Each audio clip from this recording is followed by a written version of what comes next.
sous les temps, ainsi qu'Isaac et Jacob, les co-héritiers de la même promesse.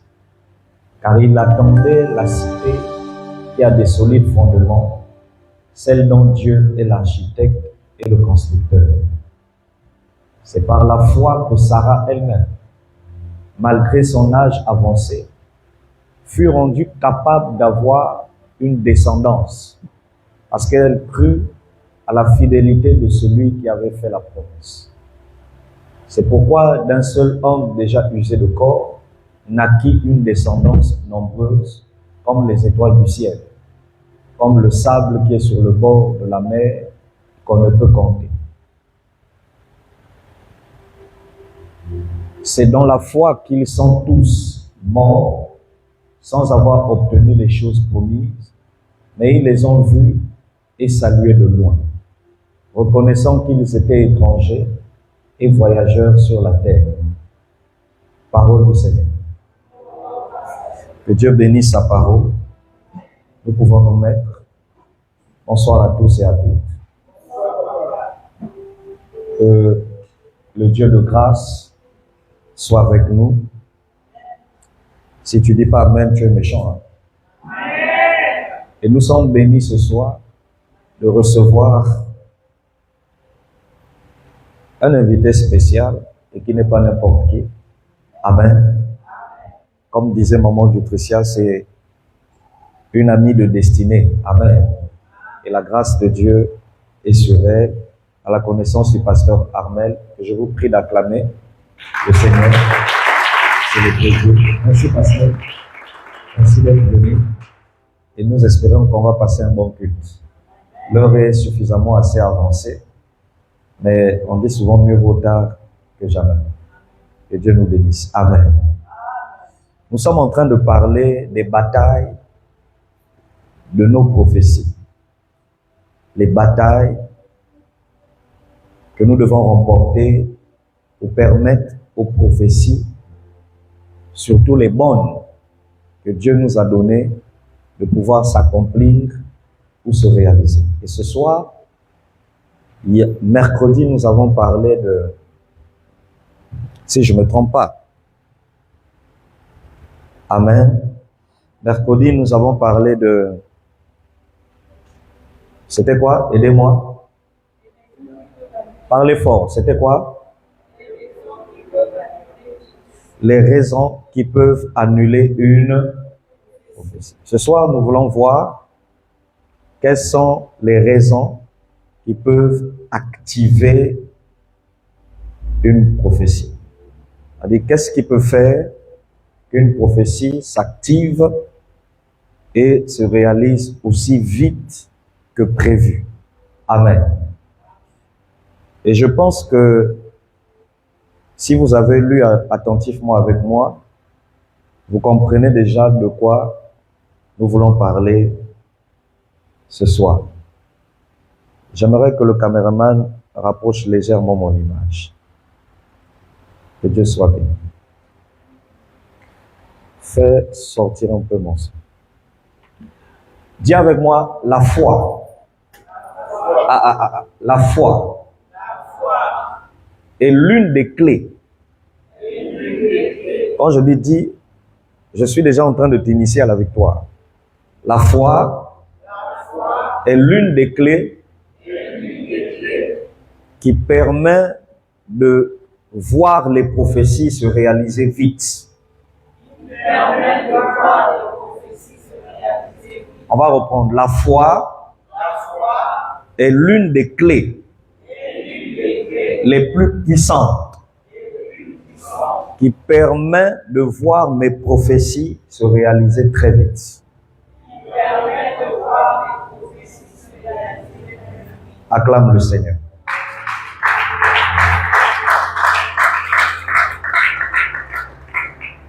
Un jour, j'ai eu un entretien avec quelqu'un et j'ai posé une question à cette personne. Est-ce que tu as la foi? Et cette personne m'a dit oui. Je lui ai dit c'est-à-dire. Et la personne m'a dit je crois en Dieu. Je lui ai dit tu n'as rien compris. Ça peut aller? Je lui ai dit simplement, tu n'as rien compris. Lorsque je te pose la question de savoir est-ce que tu as la foi, je ne suis pas en train de te demander si tu crois en Dieu. Ah, ça fait mal, hein? Mais il y a des pasteurs qui ne connaissent pas ça. Hein? Amen. Amen. Dire à quelqu'un je crois en Dieu, je crois que Dieu existe, ce n'est pas avoir la foi. Ah. On peut mettre les fondements. Aidez-moi, est-ce qu'on peut mettre la base là? Prenez avec moi Jacques chapitre 2. On va lire à partir du verset 20 jusqu'à 22. Jacques, Nouveau Testament, chapitre 2, à partir du verset 20 jusqu'à 22. Et vous allez comprendre de quoi je parle. Jacques, Nouveau Testament. Je vais regarder vite chez moi ici, parce que la technique est lente. Jacques 2, à partir du verset 20. Ça peut aller? Descends. Descends encore.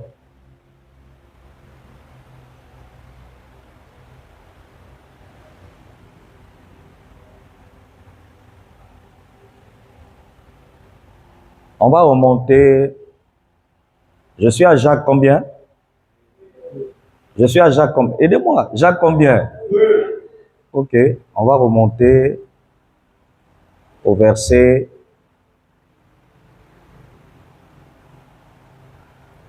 On va remonter au verset combien?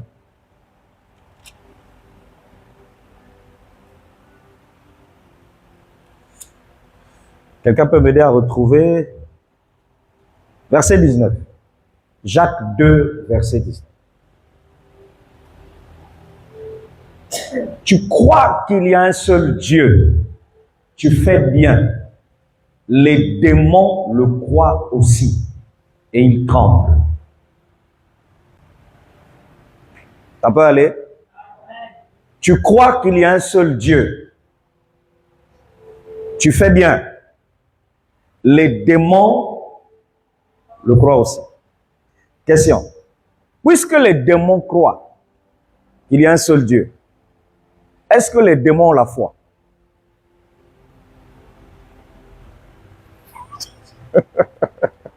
Ah. C'est ici qu'on voit si quelqu'un connaît la parole. Hein? Mais je vous pose une question. Puisque les démons croient, question, est-ce qu'ils ont la foi? Mais répondez-moi. Est-ce qu'ils ont la foi? Ah, vous parlez plus, hein? Est-ce qu'ils ont la foi là? Et ça devient sérieux, hein? Hein? Parce que quand tu dis à quelqu'un, faut avoir la foi, je vous jure que 90 personnes dans le monde entier vous dira, j'ai la foi. Et si vous leur posez la question de savoir, qu'est-ce qui te fait dire que tu as la foi? La première réponse, c'est qu'on vous dira, je crois en Dieu. Croire en Dieu ne veut pas dire que tu as la foi en Dieu.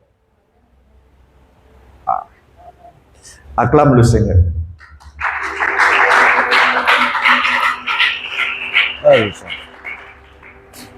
Quelqu'un m'a suivi?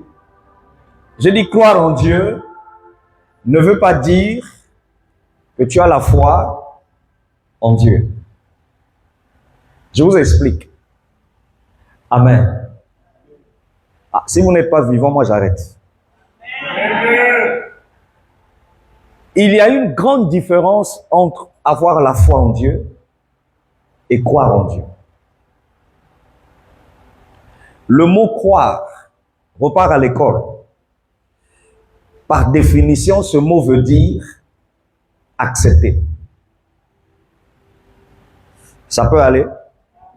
Ce mot veut dire reconnaître. Donc, lorsqu'on te dit, tu crois que Dieu existe, les démons aussi le croient. En bon français, ça veut dire les démons aussi le reconnaissent. Ah. Ça peut aller? Donc, les démons reconnaissent que Dieu existe. Les démons acceptent le fait de l'existence de Dieu. Ça peut aller. Mais ils n'ont pas la foi.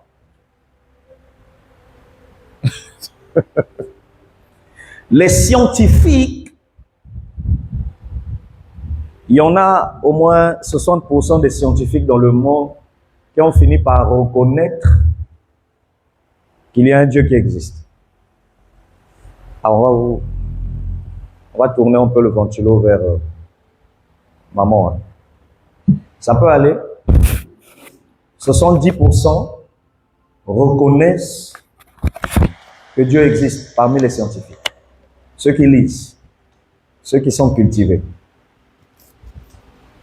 Ça peut aller. Mais les démons n'ont pas la foi en Dieu. Donc lorsque je dis croire, c'est pas avoir la foi, je ne suis pas fou. Acclame Dieu.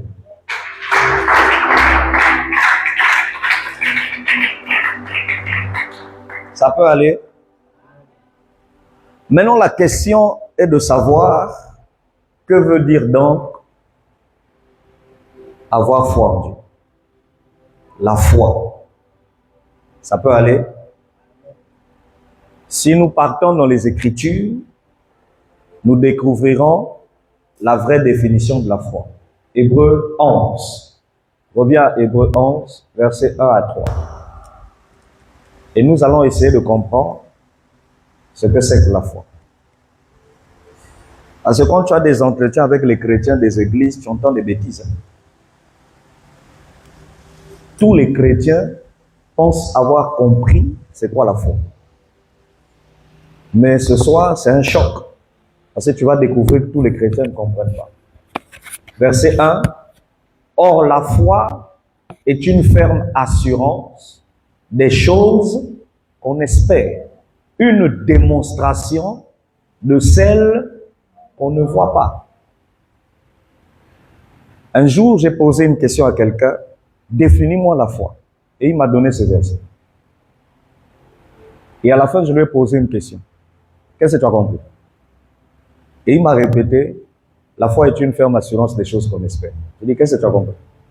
Il a répété, la foi est une ferme assurance des choses que je dis. Mais qu'est-ce que ça veut dire? À la fin, il n'arrivait plus à parler. Il m'a dit, en fait, je ne comprends pas ce que je dis. Et je lui ai dit, mais c'est le problème de beaucoup de chrétiens et même des pasteurs. Le problème, c'est que nous confessons ça dans nos prières. Surtout quand ça ne marche pas. On répète ça, Seigneur, tu as dit, la foi est une ferme assurance des choses qu'on espère. Mais ce que tu dis, tu ne comprends pas ce que tu es en train de dire. Ça peut aller? Est-ce que ça peut aller? C'est comme si vous apprenez un mot nouveau à un enfant de 2 ans, 3 ans. Vous lui apprenez à dire examen.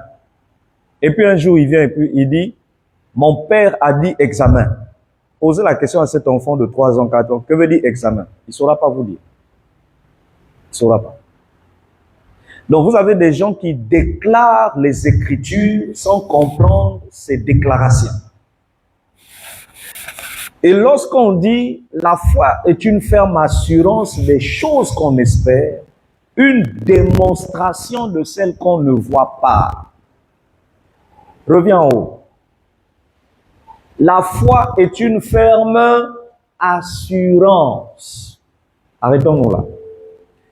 En bon français, lorsqu'on parle de ferme assurance, ça veut simplement dire être convaincu. Regardez, quand vous vous exprimez, vous parlez à quelqu'un, vous dites, j'ai l'assurance que ça va marcher. Ça peut aller. J'ai cette assurance que les choses vont changer. J'ai cette assurance que tu ne seras pas abandonné. Amen. Et vous allez constater, quand vous déclarez ça, vous dites « j'ai l'assurance ». Prenez quelqu'un qui dit la même chose dans un autre langage, avec d'autres mots. La personne, au lieu d'assurance, vous dira « je suis convaincu ». Ça peut aller. Je suis convaincu. Et puis qu'on dit ferme assurance, parce qu'il y a avoir l'assurance et avoir la ferme assurance. Quand tu dis ferme assurance, ça veut dire que tu es en train de dire je suis vraiment convaincu. Ça peut aller. Donc, vous avez pour définir la première partie, la foi, c'est être vraiment convaincu. Ça peut aller.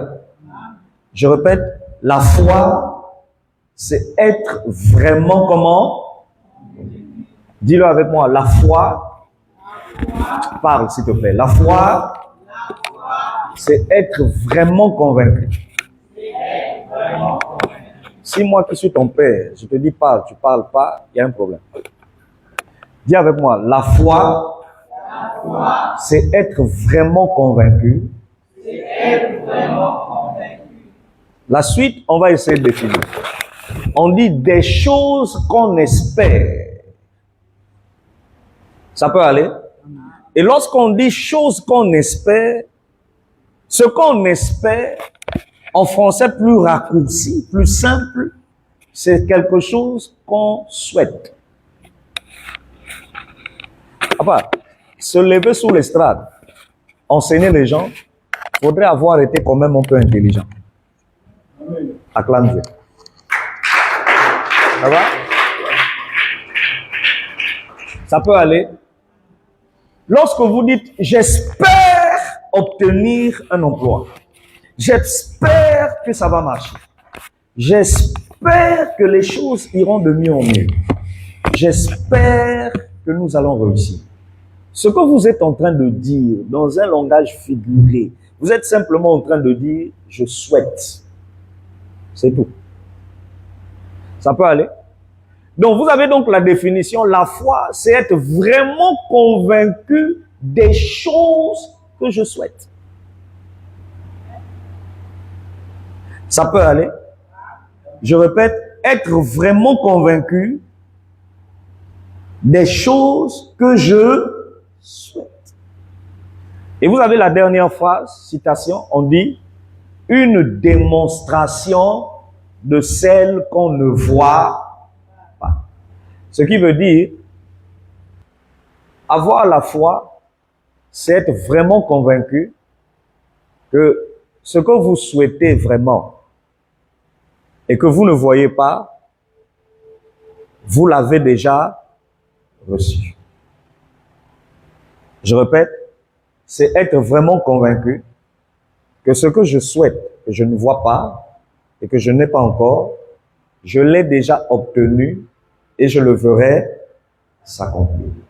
Pour résumer, la foi, c'est être convaincu que ce que je souhaite, je l'ai déjà obtenu et je le verrai s'accomplir. Dis avec moi, la foi, c'est être convaincu. Mets la main droite sur la poitrine. La foi, c'est être convaincu que ce que je souhaite, je l'ai déjà obtenu et je le verrai s'accomplir. J'entends l'Esprit de Dieu qui me dit, dis-leur de répéter cela une seconde fois. La foi, c'est être convaincu que ce que je souhaite, je l'ai déjà obtenu et je le verrai s'accomplir. Acclame le Seigneur pour cela.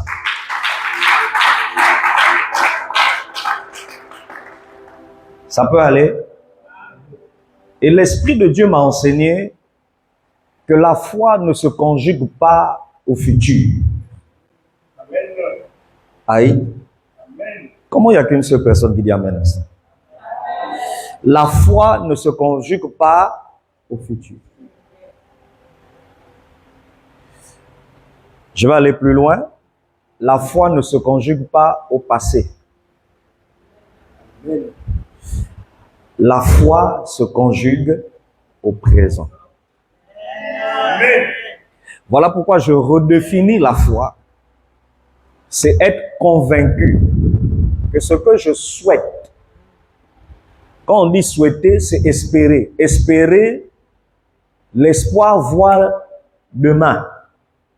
Maintenant, quand on te dit avoir foi, c'est que ce que je souhaite là, ce que j'espère, je l'ai déjà obtenu.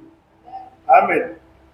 Et la suite dit, c'est alors que va s'accomplir un mécanisme qui dit, je le verrai s'accomplir. Donc, avant de voir cela s'accomplir, je dois d'abord être convaincu que ce dont je souhaitais voir ou obtenir, Nazui déjà, Nazui Ango déjà. Marc 11, verset 24. On va essayer d'expliquer ça avec Marc 11, verset combien? 24. Marc, Nouveau Testament, chapitre 11, verset 24. Je vais prier pour vous ce soir. Amen. L'Esprit de Dieu m'a mis à cœur de prier pour beaucoup de personnes. Regardez, Jésus parle ici de la foi. Et il va en donnant une précision. Il dit, c'est pourquoi je vous dis, tout ce que vous demanderez en priant, ça va? Croyez que vous l'avez reçu et vous le verrez Accompli. En français parlé, on dit croyez que vous l'avez reçu. Mais si vous prenez la même phrase en hébreu ou en grec, on ne dit pas croyez. On dit ayez foi. Ah, est-ce qu'ils sont avec moi?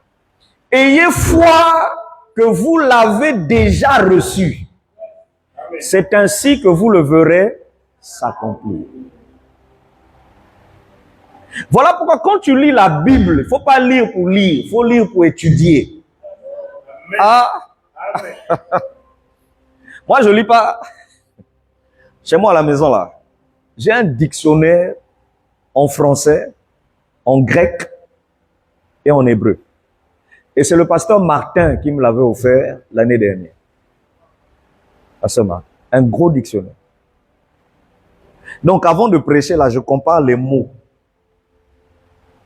Un seul mot en français peut vouloir dire autre chose en hébreu. Ça peut aller. En hébreu, on ne dit pas croyez que vous l'avez reçu. Parce que si on vous dit croyez, ça veut dire accepte que tu l'as reçu. Si tu dois accepter que tu l'as reçu, donc les démons acceptent.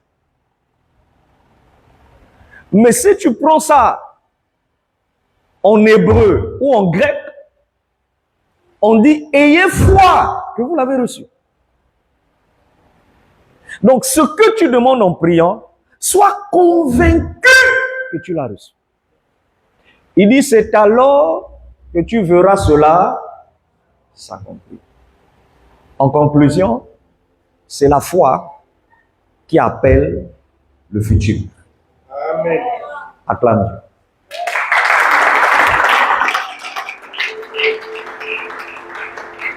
Dis avec moi, c'est ma foi. Parle comme un soldat. C'est ma foi qui appelle mon futur. Une deuxième fois, c'est ma foi qui appellera mon futur. C'est mal dit, hein? Je vous ai piégé. Je voulais voir si vous faites attention à ce que vous dites vous-même. Parce que pour un enfant intelligent, une personne intelligente doit comprendre qu'on vient de dire que la foi ne se conjugue pas au futur. Donc tu ne peux pas dire c'est ma foi qui appellera. Tu dis c'est ma foi qui appelle déjà. Donc dis avec moi c'est ma foi qui appelle mon futur.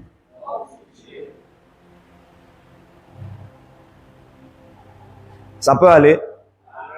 La foi ne se conjugue pas au futur. La foi se conjugue au présent.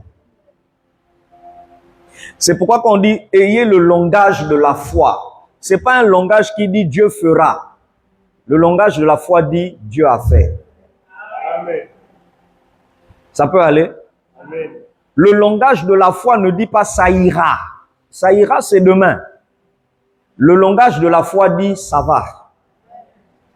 Il y eut une femme, la femme sunamite.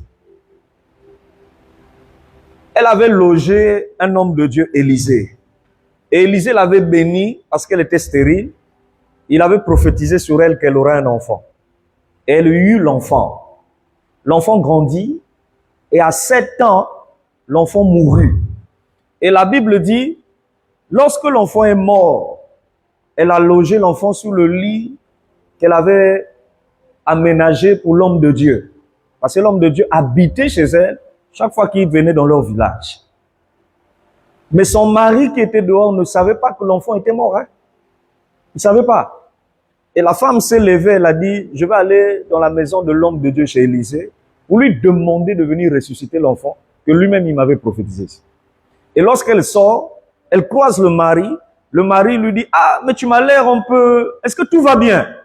La réponse qu'elle donne à son mari, elle dit, tout va bien. Vous voyez le langage de la foi? Hein? Bon, est-ce qu'ils acclament ce qu'ils ont compris ou ils acclament comme ça? Donc, le langage de la foi ne dit pas ça ira. Le langage de la foi dit ça va. C'est pourquoi la Bible dit que la parole de Dieu est une folie pour les gens du monde. C'est une folie.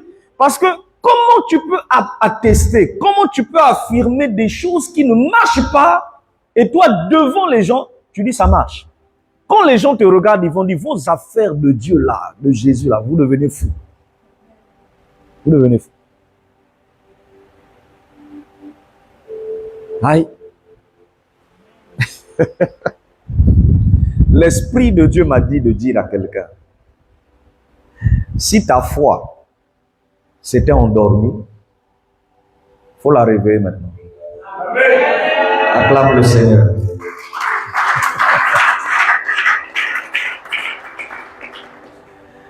Oh. Quelqu'un est béni? Quelqu'un est béni? Si ta foi était endormie, il faut la réveiller. Oui, parce que la foi de quelqu'un peut dormir. Les démons peuvent anesthésier ta foi. Si vous comprenez, balen tout la injection anesthésie. Et ta foi est paralysée, elle ne s'exprime plus. Et le Saint-Esprit m'a dit, c'est la clé qui vous emmènera à vivre vos prophéties. Amen. Donc, si vous n'avez pas foi en Dieu et foi en ce qu'on vous a dit, vos prophéties vont être bloquées dans le monde invisible. Et je vais aller plus loin. Vos bénédictions. Parce qu'il y a les prophéties que Dieu t'a annoncées. Il y a les bénédictions qu'il a déjà envoyées. Mais c'est bloqué dans le monde astral.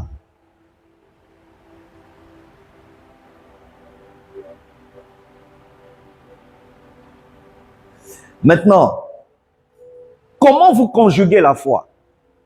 Vous allez voir qu'il y a des gens, pour conjuguer la foi, ils disent pas « j'ai la foi », mais ils disent « je crois ». Ce qu'ils disent n'est pas faux. En fait, tu es en train de dire « j'accepte que c'est déjà fait ». Donc quand tu dis « je crois que ça va se faire, je crois fermement », ça veut dire « je suis en train d'accepter ce qu'on m'enseigne ». Voilà pourquoi je déclare haut et fort que ni moi, ni maman nutrition, ni vous, nos enfants, nous ne sommes pas finis.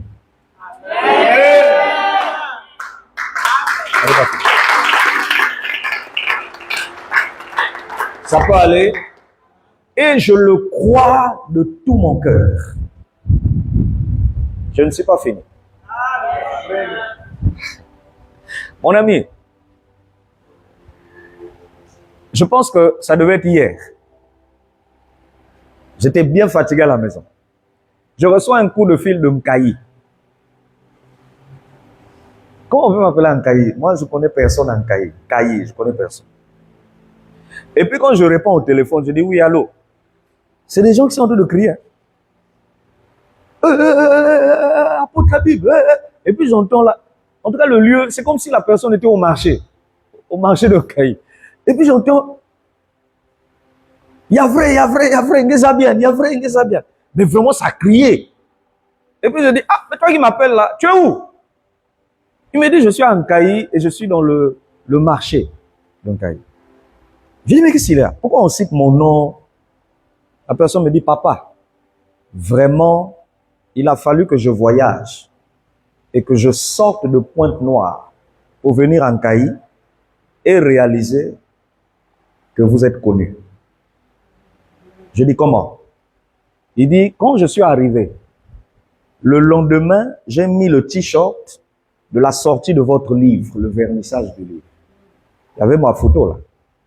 Il dit, quand j'ai mis ça, de la ruelle de ma maison, jusque dans les quartiers que j'ai empruntés, je n'ai pas emprunté un quartier sans qu'il y ait 2, 3, 4, 5 personnes qui se lèvent pour dire, d'où vient-il que tu connais ce monsieur? Le monsieur qu'il y a dans le visage qu'il y a dans ton t-shirt là, c'est notre pasteur de Nkaï. Et lui, il dit, c'est votre pasteur comment? Ces gens lui disent, il n'y a que lui qu'on écoute ici. On suit tous ses cultes en direct. C'est notre pasteur d'Internet. Mon ami, moi je suis ici. Automatiquement, j'ai compris, j'ai dit à un moment de ça, je dois reprendre mon affaire de quand je vais blâmer le peuple là, de dire aux médias, coupez le son. Ah? Mais parce que j'ai réalisé qu'il y a des gens qui te connaissent, tu ne les connais pas. Je ne sais pas si vous comprenez ça. Hein? Et comme me disait quelqu'un hier, mais papa, en fait, tu es pasteur d'une multitude de personnes, mais en ligne. Et c'est là que j'ai dit à la personne, vous comprenez mon message de dimanche? Quand je vous ai dit que Satan veut nous faire croire que ça ne marche pas. Amen. Et il veut nous faire croire que le ministère est fini. Et j'entends des gens qui sont en train de dire, Papa Habib, yaka, kuiza wana nakai, bet na fini lagi, kui fungu l'église. Donc sur place hier, j'ai donné mon autorisation, mais là fungu déjà cellule de prière. Donc comment ça, non? J'ai dit, ouvrez la cellule de prière. Parce que je me suis dit, mais c'est incroyable. Et puis la personne me dit, papa, dans les Maléwa, donc les restaurants Yanzela, ils mettent, il dit, papa, votre culte de mercredi, ils ont affiché sur l'écran. Et les gens sont assis avec les bières, les gamoutes, mais ils suivent ce qu'on dit. Je dis, c'est pas vrai, tu es en train d'exagérer. J'entends des gens, papa, kuiza wangeke, pasta avec Internet. Mon ami, c'est ce qu'on appelle l'aura. Et on dit, ta renommée te précède. Et j'ai dit à quelqu'un, si je comprends bien, en fait, chaque génération, Dieu donne comme un succès quelque part. Et j'ai réalisé le succès que Marcelo Tounassi avait à l'époque des cassettes et des CD. Les gens écoutaient ça dans les marchés, les ruelles. J'ai compris que c'est le succès-là que Dieu commence à me donner sur Internet. Et quand j'ai réalisé ça, je me suis posé une question. Regarde le succès d'Internet et regarde le succès de la salle.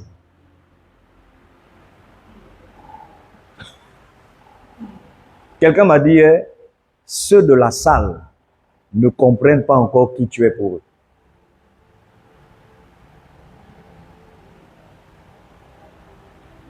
Voilà pourquoi ils font des chichis pour venir à l'église. Or, vous oubliez que dans la Bible, même l'apôtre Paul a eu une vision où un Macédonien, donc la Yougoslavie, quelqu'un de la Macédoine l'appelait en lui disant, Yaka, viens ici, viens nous prêcher ici, viens ici. Et la Bible dit, quand la vision est finie, il a dit, Dieu m'appelle à aller en Macédoine. Et je vous ai dit un jour ici, si vous n'honorez pas l'onction qui se lève devant vous, Dieu va envoyer cette onction ailleurs.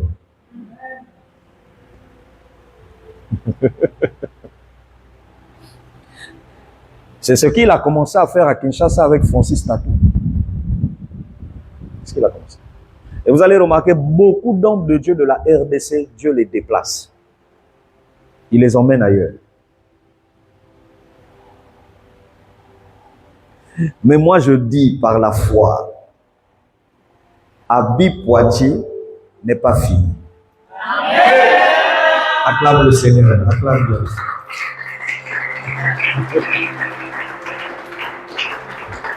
Ça peut aller. Est-ce que ça peut aller? Donc c'est sérieux.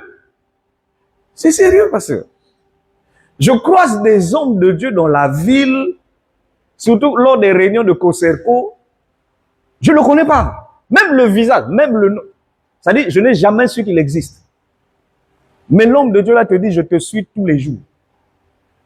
Quand je vais chercher mes enfants à l'école, je croise des professeurs, des surveillants généraux. Et c'est là que j'ai découvert qu'il y a même des évangélistes là-bas. Les gars, ils te voient, et puis ils te disent, moi aussi, je suis pasteur. Et puis il dit, tous les cultes, que Dieu vous bénisse. Il dit, tous les cultes, je suis. Il y a un qui m'a dit, à l'école de mon enfant, hein, il m'a dit, je prends tes messages, je m'inspire de tes messages, et c'est ce que je prêche les dimanches. J'ai dit, ah! Et puis aussi, quand tu prêches, quelqu'un se lève, il sort. C'est terrible, hein?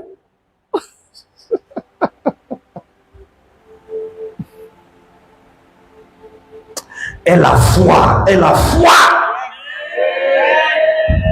Bouscule quelqu'un à l'épaule. N'initié, dis-lui, et la foi, et la foi. Ah, celui-là, il est en retard. Dis, et la foi, bouscule, et la foi. Quelqu'un comprend ça? Si vous avez la foi, mon ami, je vous assure, rien ne vous sera impossible. Je ne peux pas entendre ça et te taire. Je répète, rien ne vous sera impossible.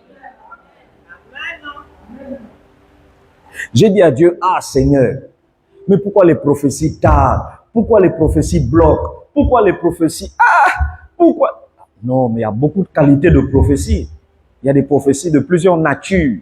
Mais pourquoi nous ne voyons pas ça? Pourquoi? Il dit parce que vous confondez croire et avoir la foi. Lèvons-nous dans la présence de Dieu. On est arrivé à un moment. Que Dieu soit béni. Amen. Nous pouvons nous mettre. Ça va? Le Seigneur m'a dit, vous confondez croire et avoir la foi. Quelqu'un me suit? Je répète, vous confondez croire et avoir la foi. D'abord, vous n'avez même pas foi en ce que vous écoutez. Et ne t'en fais pas. Je ne suis qu'à 1/5 de mon message. Si je rentre en profondeur, tu vas être choqué. Ça peut aller? Parce que si je vais en profondeur, vous allez découvrir qu'il y a des miracles qui ne viendront jamais. Il y a des prodiges. Un prodige, ce n'est pas un miracle, mais c'est plus qu'un miracle. Il y a des prodiges qui ne s'accompliront jamais si vous n'avez pas foi en l'onction de l'homme qui vous dirige.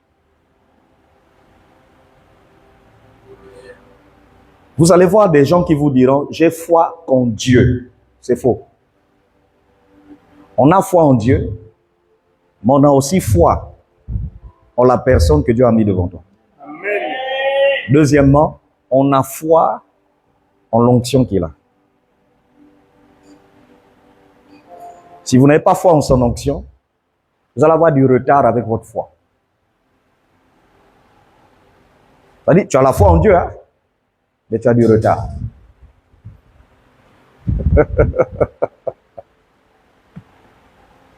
Ça fait mal, hein? Bon, moi je veux me rassurer, qui est béni? C'est vrai. Qui est béni? On va apprendre quelque chose et puis on finit pour nous. Hein? On a le temps, on va parler même dimanche. Regardez. Jacques 2, verset 20. Je veux soulever un problème ici. Jacques 2, 20. Nouveau Testament, mais nous ça. Jacques chapitre 2, descend au verset 20. Veux-tu savoir, ô homme vain, que la foi sans les œuvres est inutile? Vous avez déjà entendu cette citation, non? La foi sans les œuvres. Et puis ici, on n'a même pas dit est morte. Ici, on a dit est inutile. Si je pose la question ici, que veut dire la foi sans les œuvres est inutile? Je vous assure, les domaines de définition que je vais écouter, on va dormir ici.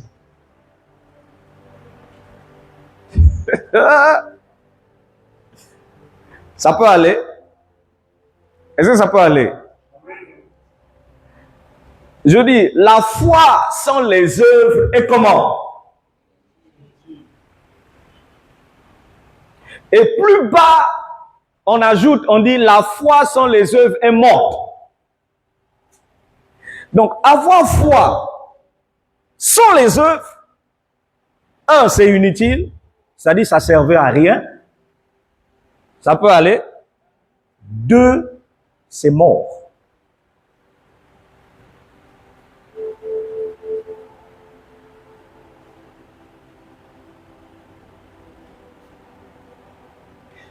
Je suis en train de réfléchir dans mon esprit comment t'expliquer avec un témoignage la foi sans les œuvres.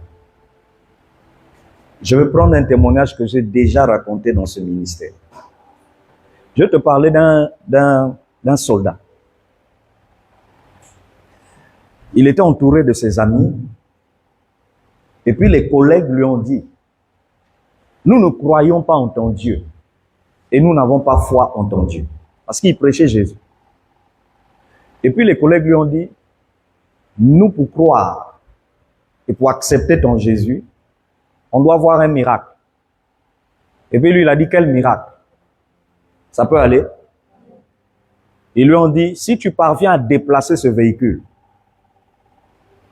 parce que nous, on sait tous ici au camp militaire que tu ne sais pas conduire. Et tu n'as jamais conduit une voiture. Donc si tu arrives à déplacer ce véhicule, pour l'emmener jusqu'au bout du camp là, au grand portail là-bas, au fond là-bas, on va croire que ton Dieu est vrai et qu'il existe. Ok. Il a prié et il a dit, Seigneur, j'ai foi en toi. Vous me suivez?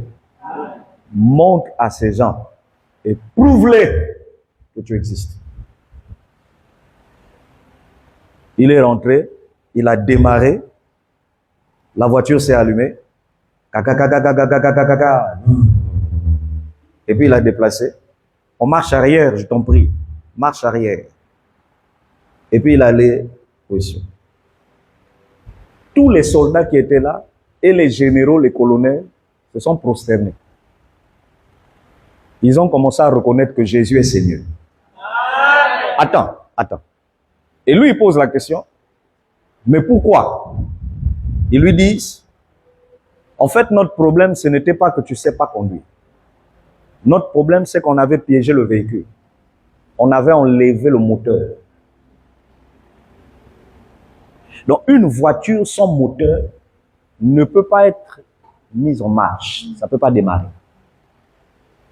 Il n'y a que Dieu qui peut démarrer, mettre en marche une voiture qui n'a pas de moteur. Et en plus, tu l'as déplacé jusqu'à une distance. Ce n'est pas possible sans moteur. Ils ont dit, il n'y a pas d'autre mot attribué à cela si ce n'est que miracle. Et nous croyons que ton Jésus est Seigneur. Quelqu'un comprend ça? C'est pour te dire, lorsque tu dis que j'ai la foi, tu t'arrêtes pas là. Ce qu'on appelle les œuvres, c'est ce qu'on dit en français simple, on pose un acte. Donc, dire ou prétendre que j'ai la foi, sans poser un acte, tu n'as rien fait. Voilà pourquoi vous avez l'habitude de dire les actes de foi. Si ce soldat avait seulement dit, j'ai la foi, Dieu va faire, et puis il ne se lève pas avec audace pour aller aussi relever le défi, match à Tembe, démarrer. S'il n'avait pas fait ça, il n'y aurait rien. Il n'y aurait rien eu. Rien. Donc, personne ne doit se lever et dire, j'ai la foi que cette prophétie s'accomplira, si cette personne ne bouge pas pour poser une action qu'on appelle acte de foi. Et je ne te parle pas d'offrande. Je t'explique. Hébreux 11, verset 17. Venez avec moi dans Hébreux 11, verset combien? 17. Hébreux chapitre 11, verset 17 à 19.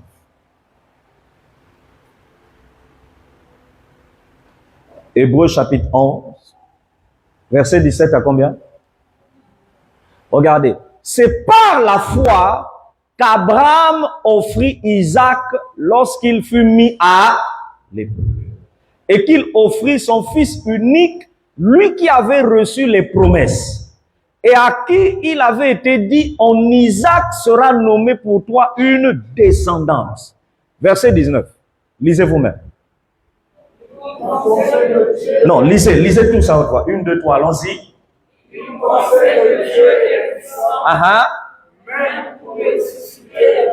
Aussi, par une sorte de... Toi et moi, quand on prêche sur l'histoire d'Abraham et Isaac, on dit toujours, quand Dieu a dit à Abraham, donne Isaac, Abraham, ça lui a fait mal. Abraham a senti la douleur. Abraham, ça c'est ce que toi et moi on a compris, on a interprété. Mais la vraie pensée qui a animé son cœur, on te révèle ça ici. On te dit que pendant que Dieu lui disait, donne-moi ton fils, pour prouver à Dieu que j'ai foi en toi. La Bible dit, dans sa pensée, il était convaincu qu'Isaac va ressusciter. Et c'était incroyable parce qu'à son époque, personne ne parlait de résurrection. C'est pourquoi on lui a déclaré père de la foi. Parce que il a eu une pensée qui n'avait jamais existé à l'époque. Et à son époque, il n'y avait jamais eu un mort qui est revenu à la vie. Donc, il est le premier à avoir pensé que quelqu'un peut être tué, mourir, et puis il se réveille. Dieu te remet l'enfant. Et quand Dieu a vu cette pensée, Dieu a félicité ça, il a acclamé, il a honoré ça, il a donné des diplômes à cette pensée. Et le diplôme qu'il a donné, il a dit, Tala, je t'établis père de génération en génération. Amen. Il dit, parce que tu m'as choqué. À ton époque, à ta génération, tu as pensé à quelque chose que moi je ferais plus de 4000 ans plus tard. Abraham, qui es-tu? Who be you? Qui es-tu? Comment tu as eu une pensée sur quelque chose que je ferais dans 4000 ans? Quelqu'un comprend ça? Maintenant, moi, là où je veux vous emmener, c'est quoi? Il avait cette pensée-là et il était convaincu qu'Isaac, est-ce que vous comprenez? Dieu me remettra l'enfant. Il était convaincu de ça. Mais la Bible dit, il n'est pas resté là. Il a appliqué ce qu'on dit, la foi. Si vous avez la foi, posez des actions. Et quelle action il a fait? Pour montrer à Dieu que je suis convaincu que même si l'enfant là meurt, il va revenir à la vie. Il a bougé. Il est aussi allé avec l'idée que nous avons bomaï. Bon, si tu dis que c'est compliqué, c'est que ton niveau scolaire est un peu en bas quand même. Mais ça peut aller quand même. Amen. Ça va? Et donc vous avez ici l'assurance que personne ne peut prétendre qu'il a la foi s'il ne bouge pas. Amen. Papa, j'ai la foi que je vais travailler. Mais quelles sont les œuvres?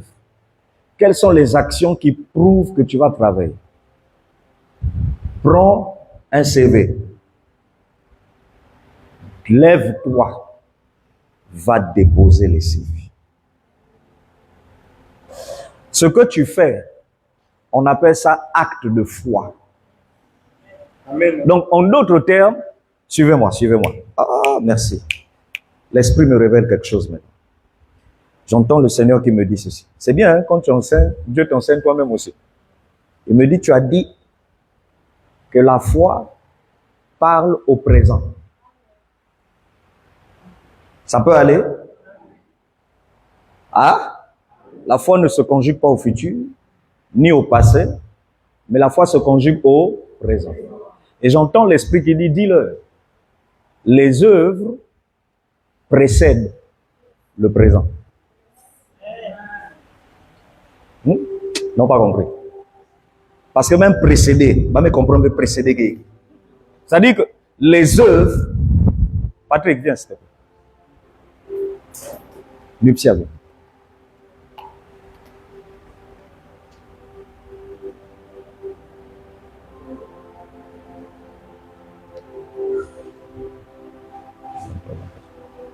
Viens. Toi, tu restes au milieu. Toi, tu viens vers moi. Viens vers moi. Regardez là-bas. Regardez tout ça. Vous me suivez? Le futur, le présent, le passé. Ça peut aller? Lui, c'est la foi. La foi a son époque, sa saison, son siècle. Ça a son temps et son heure. L'heure et le temps de la foi, c'est le présent. Tu ne changes pas ça. Il n'y a pas un autre enseignement sur ça. C'est pourquoi dans le langage de la foi, on ne dit pas Dieu fera. On dit Dieu a fait. Amen. On ne dit pas ça ira. On dit ça va. On ne dit pas tout ira de mieux en mieux. On dit tout va bien. Ça, c'est juste en parlant de langage. Et ça, la foi s'assoit là. Maintenant, les œuvres, viens, sont reliées à la foi. C'est pourquoi on dit la foi sans les œuvres est morte.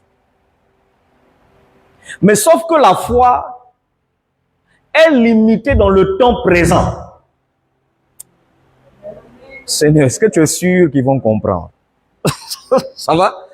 La foi est limitée dans le temps présent. Ça peut aller? Mais les œuvres se déplacent avant la foi.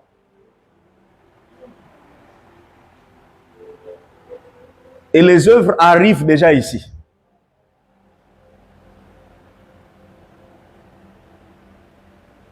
C'est pourquoi je dis, la foi parle au présent, mais les œuvres précèdent. Quand on dit précéder, c'est-à-dire c'est devant. Ça va à l'avance, avant. La foi est avant la réponse. Ce qui veut dire, si tu te limites qu'à dire j'ai la foi, il n'y a rien qui marche. Tu vas pleurer parce que tu as eu un boubou, tu vas chercher à te suicider, tu vas te lamenter, tu vas devenir pâle, le visage va changer. Quand tu viens à l'église, tout le monde dit amen, toi tu ne souris pas. Pourquoi? Parce que tu es dans ton présent et ton présent est affecté par le passé où ça ne marche pas. C'est toujours la même chose. Parce que la foi peut être combattue.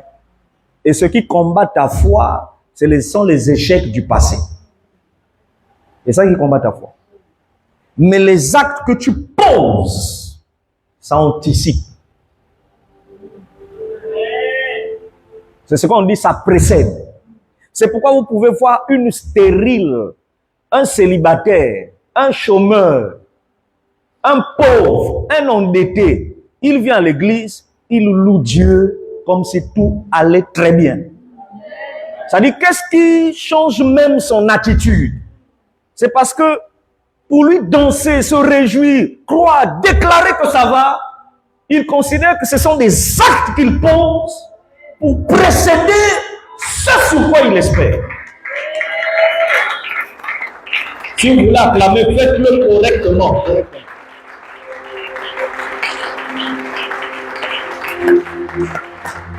Ça peut aller. C'est pourquoi les gens comme les David pouvaient chanter « Je suis dans la joie ». Vous avez compris? Et il y a même une chanson comme ça, « Je suis dans la joie, une joie immense, je suis dans l'émotion. » Bon, des fois tu dis « Il m'a libéré ». Mais regarde ta vie, il n'y a aucune libération. Mais comment tu peux venir à l'église et puis tu chantes quelque chose qui n'est pas réel?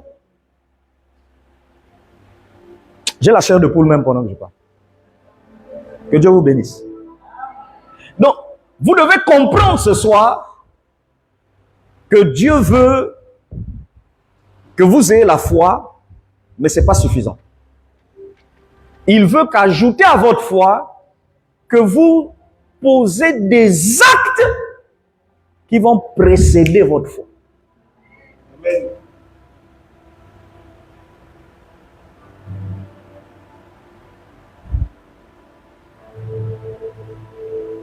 Amen.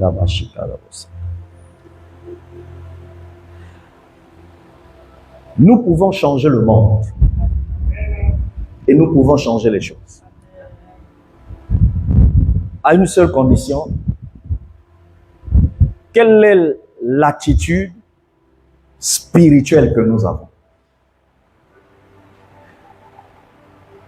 Et je peux vous dire, les gens qui ont bien compris ce que j'enseigne, ce sont les satanistes. Quand un sataniste décide qu'il doit finir avec toi, c'est-à-dire, il se comporte comme quelqu'un qui t'a déjà eu. Mais quand un chrétien doit obtenir quelque chose, c'est un défaitiste. Le chrétien pleure, le chrétien se plaint, le chrétien est dans les manions, le chrétien est dans les larmes, le chrétien est dans le découragement.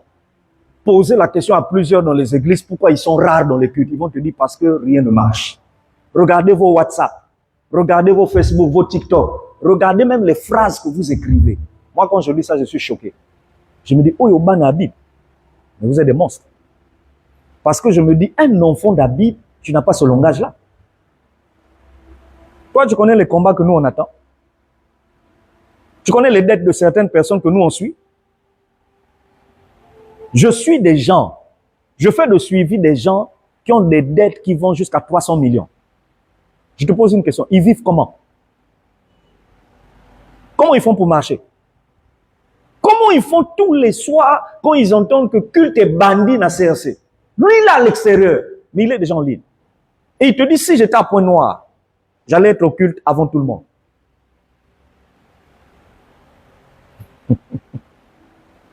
Mais le gars, il gère des dettes qui vont jusqu'à des milliards. Ils font comment?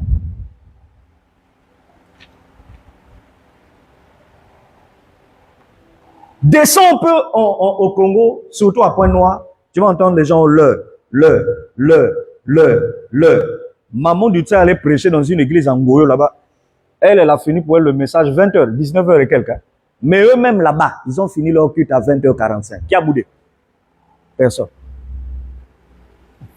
Personne n'a boudé. La prédicatrice a fini depuis 19h55. Mais eux-mêmes, les pasteurs, ils prennent le micro, ils font discours, et puis ils finissent à 20h45. Personne n'a boudé. Et dans l'église, tu as des mamans là-bas qui ont prié ici. Et moi, je les voyais ici se plaindre en disant, Dengue Manissa trop en retard. Là-bas, ils sont restés jusqu'à 20h45. Elles sont fidèles à l'église. Mon ami, j'ai compris que c'est la méchanceté. Quand on ne t'aime pas, on trouve des raisons pour justifier qu'on ne peut plus rester à côté de toi. C'est tout. Celui qui t'aime, mais il supporte ton message. Et quand il t'écoute, tu lis qu'il est fier de t'écouter. C'est pas des choses comme dès que tu balances un truc là, dès que tu dis, si vous ne comprenez pas, c'est que tu as un problème d'intelligence. C'est-à-dire, même pour Ningi Sangeina, c'est une façon de dire, oh, regarde, il commence à dire des bêtises. Mon ami, faut honorer l'onction qui est debout devant toi. Faut honorer l'onction.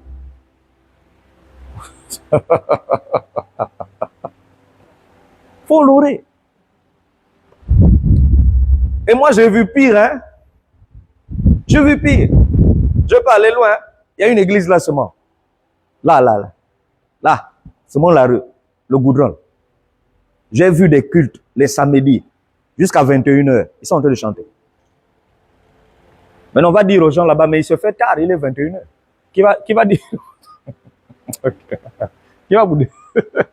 Personne va bouder.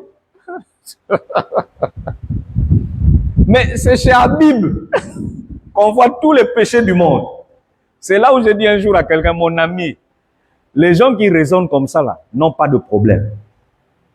Quand quelqu'un a des problèmes, il ne pense plus à ça. Il ne pense plus à ça.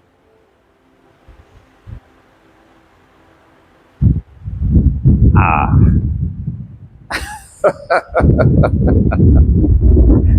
Bon.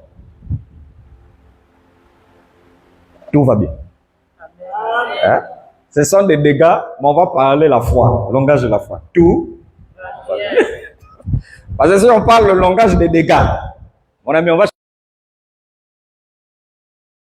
le langage de la foi. Tout va bien. Dis avec moi, la foi se conjugue au présent. La foi se conjugue au présent. Les œuvres précèdent ma foi. Les œuvres précèdent ma foi. Et ça précède le miracle. Et ça précède le miracle. Acclame le Seigneur.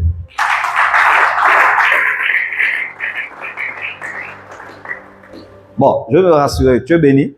Amen. Romains 4, 17. Je suis en train d'atterrir. Romains 4, combien? Romains chapitre 4, verset 17. Romains 4, verset 17. Faut faire vite, mon petit, fais vite. Romains, c'est dans le Nouveau Testament, si tu ne connais pas. Romains chapitre 4, verset 17. Je vais lire pour nous. Regardez. On dit,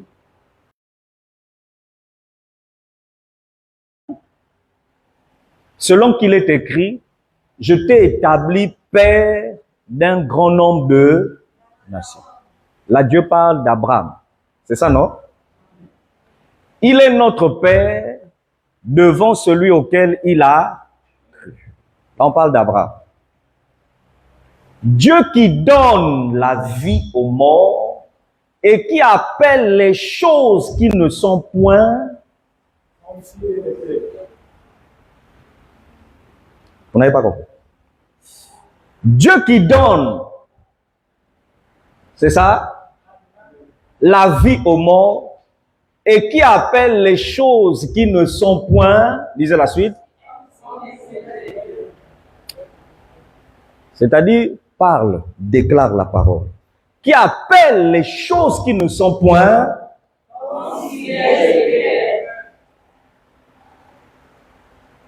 Quand vous dites, vous devez parler le langage de la foi. Ça veut simplement dire, vous devez parler le langage de Dieu. Le langage de Dieu, c'est quoi?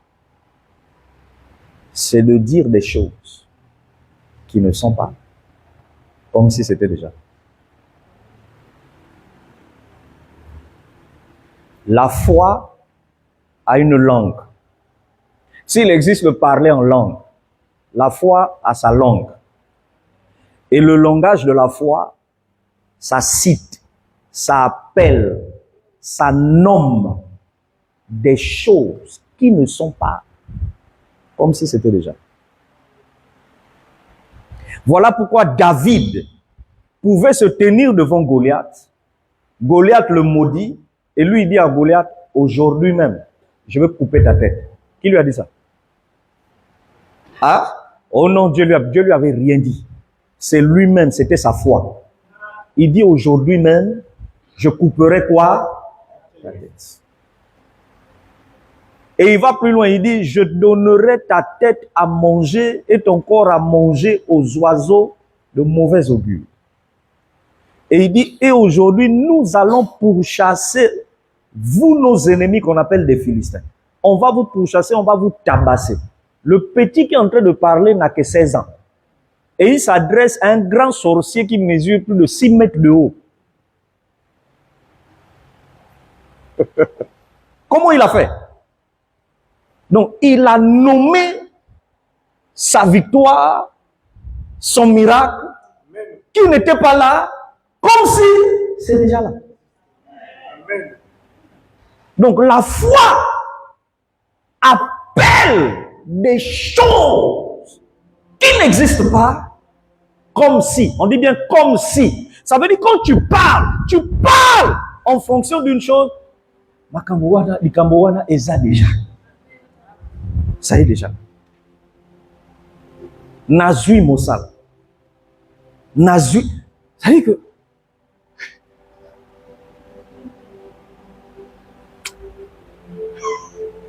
Je vais vous aider. Mais nous, on peut. Marc 11. Eh, média, j'espère que vous n'avez pas coupé. Hein? C'est bon? C'est bon. Parce que les médias là, c'est quand ça devient intéressant, tu repars à la maison, tu suis les puis ils avaient coupé. Donc, toutes les bonnes choses, tu as dit ça dans le vide. Ouh. Ah, média. Marc 11, verset 23. Vas-y vite. Vas-y vite. Regardez. Jésus parle. Je vous le dis en vérité. Si quelqu'un dit à cette montagne, on peut parler ici là. Si quelqu'un dit à cette montagne, ôte-toi de là et jette-toi dans la mer. Lisez la suite. Et s'il ne doute point en son cœur, mais croit que ce qu'il dit arrive. Maintenant, quand tu repars dans Romains 4, ça appelle les choses qui ne sont pas comme si c'était. Vous suivez ou bien vous regardez ceux qui dorment. Ça appelle les choses qui n'étaient pas comme si c'était. Maintenant, tu remets ça en français simple. On dit, mais il croit que ce qu'il dit arrive. Il le verra s'accomplir. Donc, quand tu te lèves pour dire je me marierai, quand tu te lèves pour dire je travaillerai, il ne faut pas t'arrêter qu'au futur. Il faut même déclarer je suis salarié, je suis cadre, je suis ceci, je suis un champion. Parce qu'aujourd'hui, nous chantons des cantiques sans comprendre la fondation de ce cantique. Ça peut aller? Moi, j'apprécie la chanson qui dit « Je serai couronné, je serai couronné après ce combat. » Bon, la chanson t'annonce ce qui va t'arriver. Mais pour l'instant, je suis dans le combat. Comment je vais parler? Je suis couronné. J'ai la victoire de ce combat.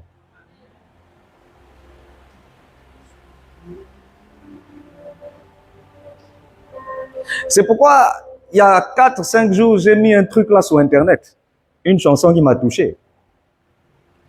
La chanson dit, ils ont parlé, ils ont douté, ils ont cru que ma vie était gâtée.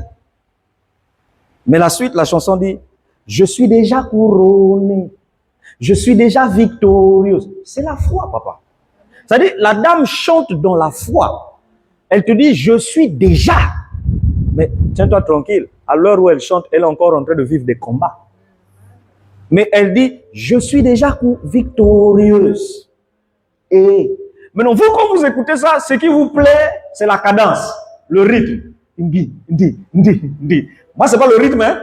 Moi, ce qui me plaît, ce sont les paroles. Vous comprenez ça? Je suis déjà victorieuse. Et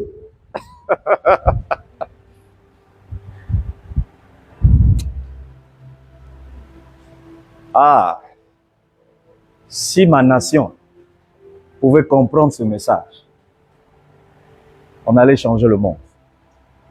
Amen. On allait changer le monde. Voilà pourquoi un jour un homme de Dieu a dit, Lucifer n'a pas peur des hommes de prière. Quelqu'un a dit, quoi? Il dit, parce qu'il sait qu'il y a des gens qui prient sans la foi. Il n'a pas peur de ça. Lucifer n'a pas peur des gens qui connaissent seulement les Écritures. Avec les Écritures, il peut te séduire. Adam connaissait ce que Dieu lui avait dit. Ève connaissait, elle est tombée. Quelqu'un me suit? Amen. Mais Lucifer a peur des hommes et des femmes de foi. Parce qu'il sait que ce sont des gens qui peuvent changer l'histoire d'un combat. Non, moi, ça m'énerve quand ils acclament comme ça.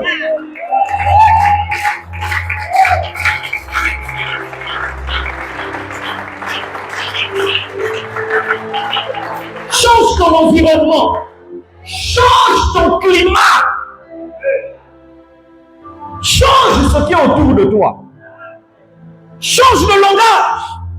Quand Dieu a vu qu'Abraham ne comprenait pas que la foi a une langue, il a dit, je vais t'apprendre à parler le langage du ciel.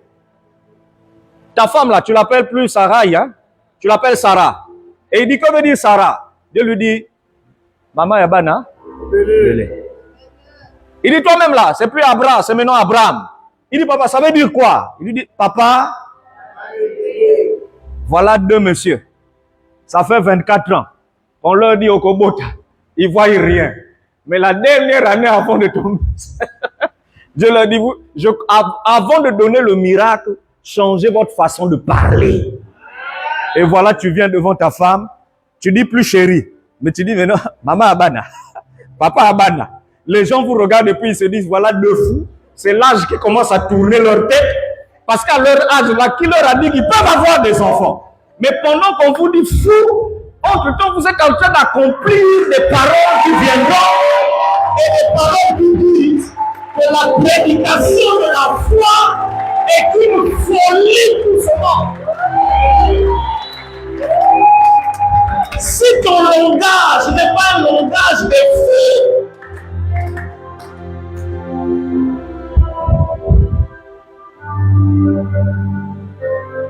je me suis levé un jour. Dieu m'a dit, regarde la salle. Je regarde. Il n'y avait pas culte. Il m'a dit, qu'est-ce que tu vois? J'ai dit, je vois un temple sale avec des chaises sales. Il m'a dit qu'il en soit ainsi. J'ai dit, comment? Il dit, comme tu vois un temple sale avec des chaises sales, il en sera ainsi. J'ai dit, je ne comprends rien.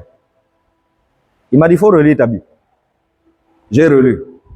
Après, il m'a posé la question, qu'est-ce que tu vois? J'ai dit, j'ai compris. J'ai dit, je vois une foule de personnes et plusieurs familles assises. Il m'a dit, Habib, dans le langage de la foi, n'accepte jamais le langage de Satan.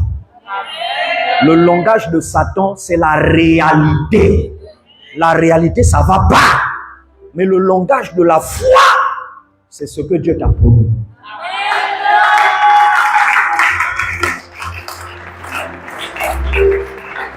Est-ce que je peux entendre un amen qui arrive jusqu'au trône de Dieu? Dis avec moi, je parlerai le langage de la promesse. Dis avec moi, je suis riche. Je suis béni. Je suis prospère. Si les gens parlaient ce langage, on aurait eu des guérisons dans nos cultes sans toucher les gens. Sans imposer les mains aux gens. On serait venu à l'église, quelqu'un est guéri. Mais regardez, on peut finir le culte. Voir maintenant ceux qui ont des douleurs. Tamboul Quentina, Goudron, bac taxi, bac bus.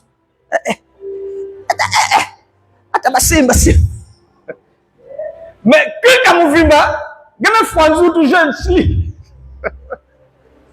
Ils n'ont pas la foi. Celui qui a la foi, il te dit, je suis guéri. Et il ne parle pas seulement, mais ce qu'il dit s'accomplit. On a lu dans Marc 11, on dit, si tu crois que ce que tu dis arrive, et que tu ne doutes pas dans ton cœur,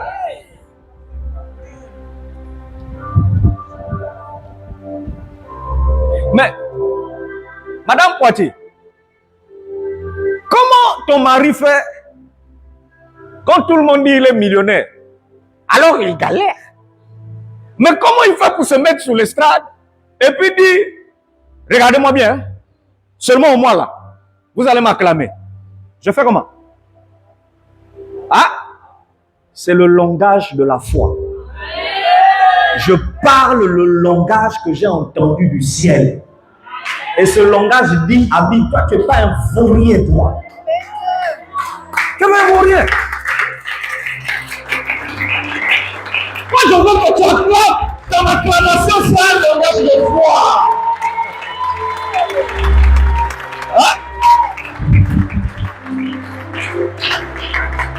Comment tu n'as rien à manger? Tu n'as rien pour s'habiller. Tu n'as rien. Bon, je ne sais pas qui m'avait offert cette tenue. Mais la personne qui m'a offert cette tenue, la merci. Parce que ça ajoute la beauté. Non, il faut reconnaître les choses. Hein. Maintenant, si quelqu'un dit, à côté, c'est un maudit. Mais ça ajoute la beauté. Ça va? Et puis, comme d'habitude, je voulais porter un habit Mwanzou. J'entends une voix qui dit, porte ce qui est nouveau. J'ai dit, comment ça? Je regarde la tenue à Wanadoumou. J'ai appelé un frère, j'ai dit, tu as un couturier? Oui. Va chez le couturier. Et puis j'entends une voix qui dit, oh, le couturier ne pourra pas finir aujourd'hui. Parce que c'est des escrocs. Le couturier pourra finir demain, tu ne mettras pas ça aujourd'hui. Et puis j'entends une autre voix qui dit, aie la foi. Tu auras la tenue aujourd'hui. Et puis on me ramène. J'ai dit, bon, mais c'est bien, mais sauf que les bras, prochainement, qui diminuent un peu. Et puis j'ai porté. Quand je venais, j'ai dit à Dieu, tout ça, ça veut dire quoi? Il m'a dit, mon ami, quand je veux t'emmener à une autre dimension, je te fais vivre d'abord des actions. C'est-à-dire, tu poses des actions, mais toi-même, tu ne comprends pas que ce que tu poses comme action, c'est un changement de programme et de saison. Donc, je suis en train de te faire comprendre, apprends à habituer les gens à te voir avec un nouveau vestimentaire.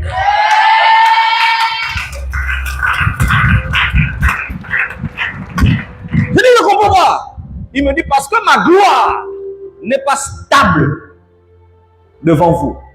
C'est moi qui ne change pas dans ma gloire. Mais devant vous, vous devez évoluer de gloire en gloire. Donc il faut monter. Il ne faut pas rester toujours en bas. Il faut monter.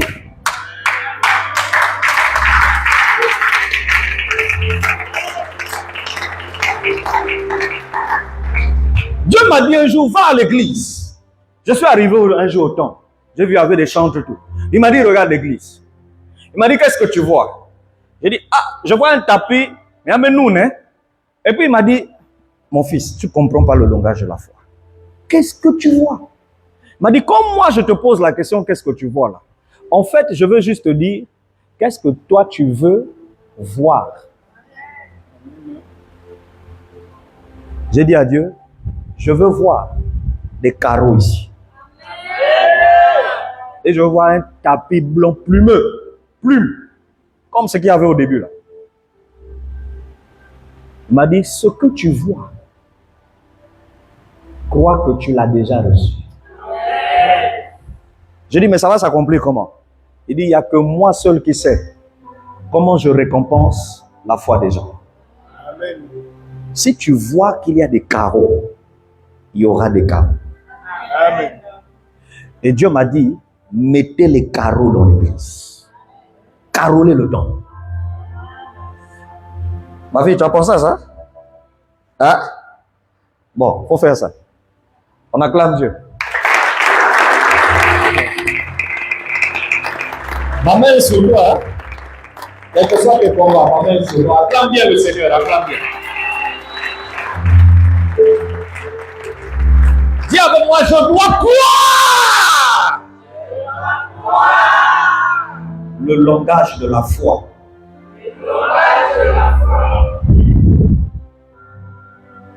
Tu ne peux pas aller affronter le mariage et puis tu pleures. Parce qu'il n'y a pas l'argent pour déplacer les gens. Il n'y a pas l'argent pour payer des, je ne sais pas quoi, des restaurants. Il n'y a pas l'argent pour faire ceci. Mais tu parles de quoi? Mais lis ta Bible. La Bible dit tous les héros dans Hébreux 11. On dit ils ont tous vécu leur gloire par la foi. Par la foi. Remets-nous, on va finir avec ça. Hébreux 11, versets 1 à 3. Qui est béni? Faites entendre ce message à plusieurs. Mettez ça sur YouTube, sur TikTok. Faites des coupures. Hein? Oh, la foi est une ferme assurance. Descends. Pour l'avoir possédée, les anciens ont obtenu un témoignage comment? Pour avoir possédé la foi, ils ont obtenu un témoignage favorable. Donc, si on n'a pas, il n'y a pas la foi dans ton cœur, il n'y a pas de témoignage. On peut témoigner.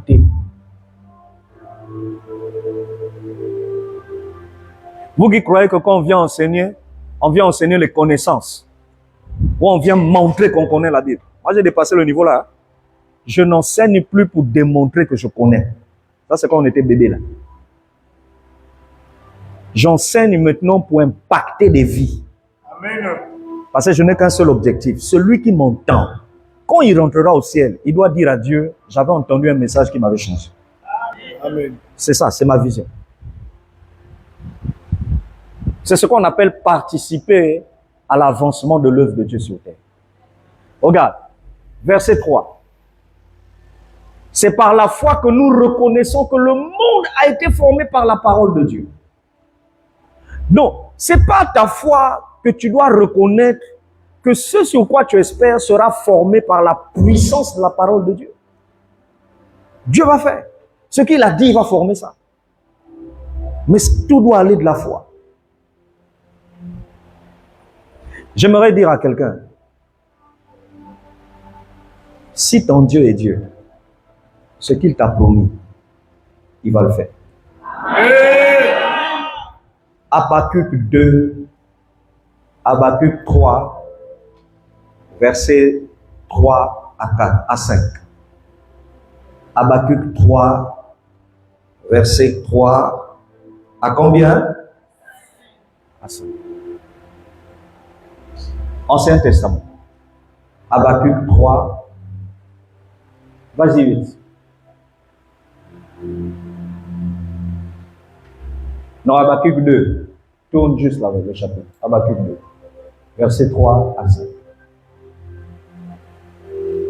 Ma prière est qu'après ce message, que tu n'oublies jamais ce message. Que ce message ne soit pas une connaissance, mais que ça devienne une vie. Vis le langage de la foi. Car c'est une prophétie dont le temps est déjà. Une prophétie dont le temps est déjà. Elle marche vers son. Donc ça va bientôt s'accomplir. Et elle ne mentira pas. Si elle tarde, attends-la. Car elle s'accomplira certainement. Verset 4. Voici son âme s'est enflée, elle n'est pas droite en lui. Lisez la suite. Une deuxième fois, mais. Troisième fois. Ce de Mkaï, déclarez ça haut et fort. Allons-y ensemble. Mais. Ce de Brazza, allons-y ensemble. Allons-y, mais. Ce de la France, mais. Binoba n'a point de noir, mais. On n'a pas dit par la foi, on a dit par ta foi. Donc, tu vivras la prophétie qu'on t'a dit. Qu'à la condition que tu aies ta propre foi à cela. Si tu as la foi que cette prophétie va s'accomplir, elle va s'accomplir. Maintenant, regarde. Avant de dire que le juste vivra par sa foi, on dit ici, ton âme s'est enflée d'orgueil.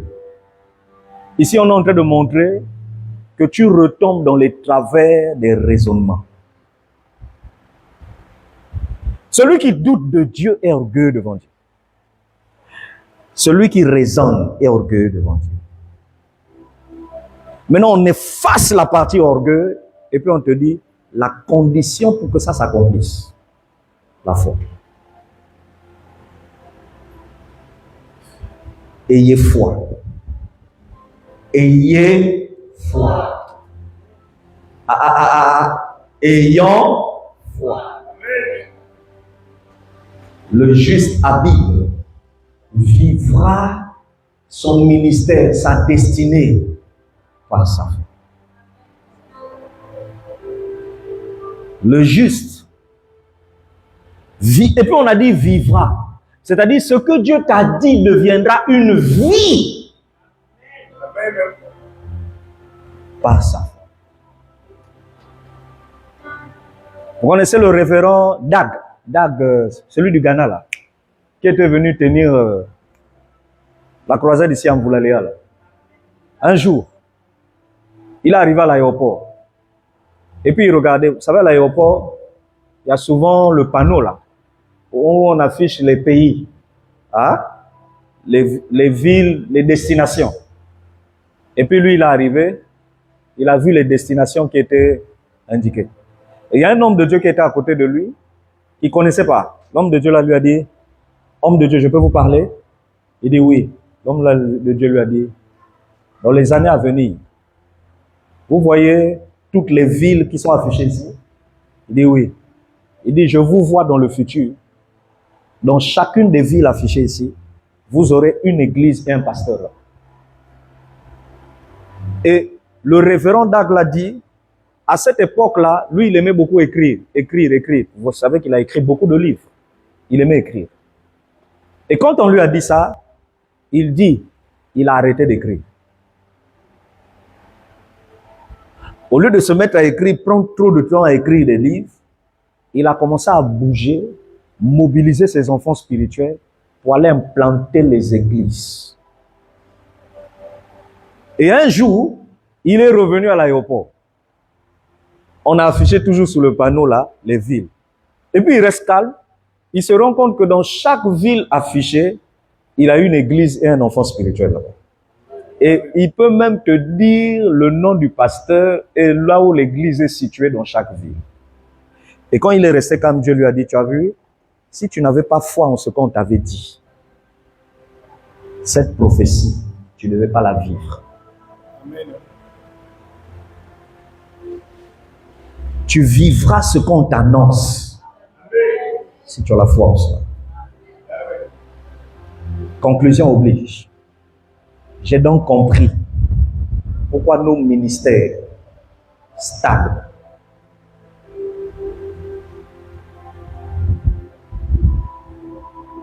Nombreux les hommes de Dieu nous-mêmes, on n'a plus foi en ce qu'on dit. Et nous n'avons plus foi en ce que Dieu nous a dit, ni en ses promesses.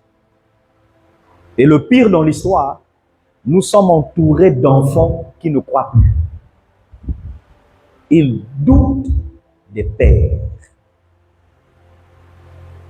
Nos messages deviennent ce qu'on appelle, c'est toujours la même chose.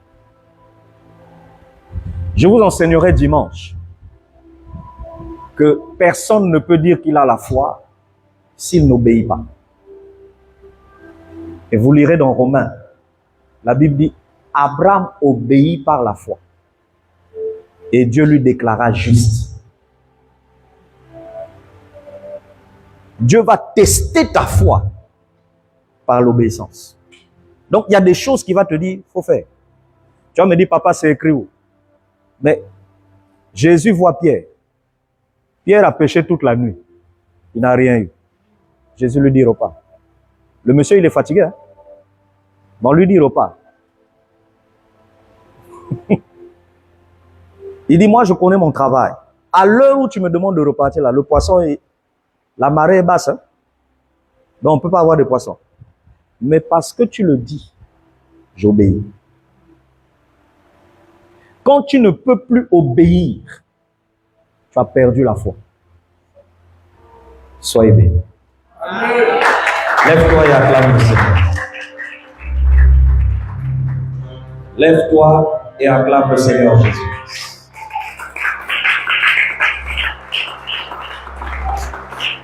Tu n'es pas en train d'acclamer mon roi.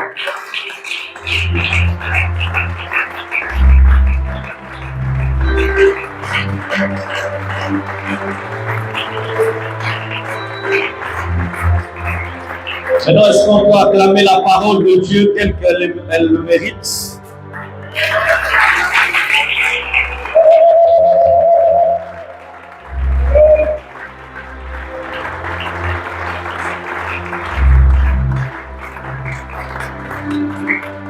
Moi, j'ai la foi que tu es une grande femme d'affaires. Et j'ai la foi que tu es la solution à ton foyer. J'ai une foi terrible. Celui qui a la foi, il exprime ça par sa façon d'être. Celui qui a la foi, il est courageux. Vous sentez qu'il ne raisonne pas comme tout le monde raisonne. Même quand on dit oui, c'est vrai. Vous allez remarquer des gens quand ils parlent, ils vous diront oui, c'est vrai la foi, mais la réalité quoi? Même quand on t'emmène sur ce terrain-là, après avoir écouté, tu dis d'accord, mais j'ai la foi. J'ai la foi. J'ai la foi que ça. Regardez-moi. Naloba. On a lu le verset qui dit, si tu as la foi, tu peux dire à la montagne. Si tu ne doutes pas, ça va s'accomplir. Il y a un monsieur dans un village, ici au Congo.